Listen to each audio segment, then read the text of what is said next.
This is Elizabeth at the Oglethorpe University Museum of Art, coming to you live for the 5-Minute Museum.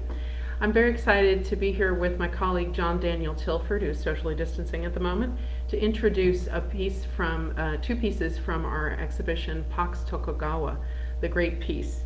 And these are going to be part of a larger exhibition which opens April 9th and will be open all summer until mid-September in honor of our beloved friend and colleague, the late Robert Steen, whom we lost last year.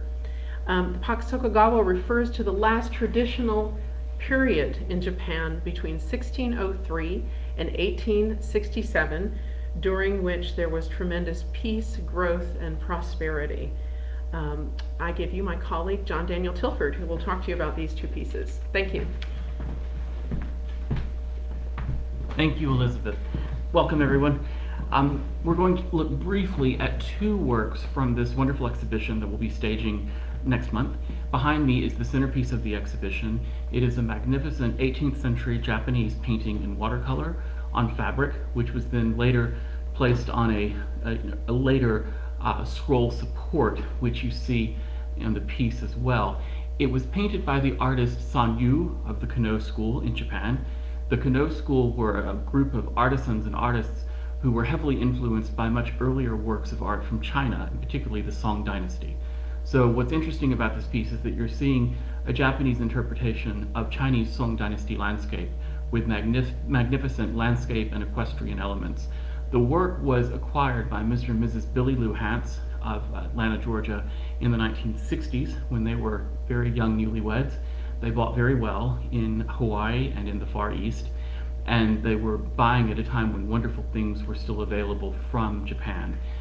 This is quite a rare and early example of Japanese scroll painting. We're quite pleased to have it in the exhibition.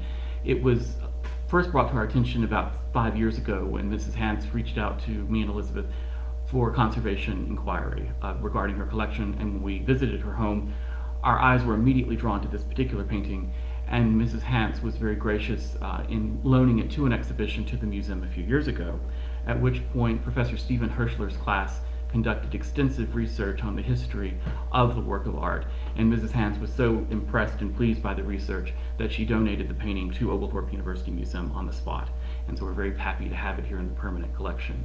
The second piece we'll look at briefly is this stunning 17th century Japanese stoneware sake ewer. When it arrived about 7 years ago and Elizabeth and I were unpacking it, we thought it had a very modern and contemporary look to it, but in fact it's more than 300 years old.